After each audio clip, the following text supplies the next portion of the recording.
O Concello de Ribeira non recibiu notificación da Consellería de Vivenda sobre a solicitude de cesión de terreos da Sareb para a promoción de vivenda protexida. Aínda así, acollen con satisfacción esta iniciativa que xa tiñan demandado a nivel municipal para facilitar o acceso á vivenda no municipio, no que escasean as ofertas de alugueiro de longa tempada ante a proliferación do uso turístico. Recibimos como unha moi boa nova que a Consellería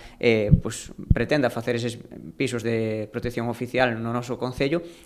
Tamén lle reclamaremos a información oportuna para que o Concello poida estar informado e tamén ver se podemos colaborar e sumar esforzos adicionais que permitan acadar un maior número de vivendas destinadas a esa poboación que necesita, non? Porque a día de hoxe sabemos que en Ribeira os alugueiros son moi caros debido á falta de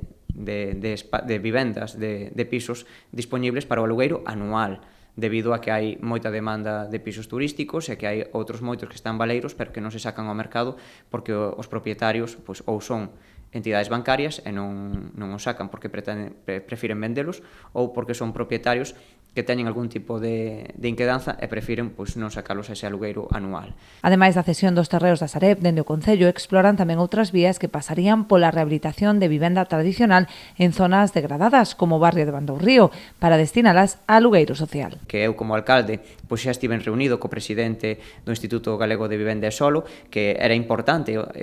facer vivenda protexida no noso Concello para evitar que a xente moza teña que marchar por os altos prezos que están tendo as vivendas a día de hoxe, e tamén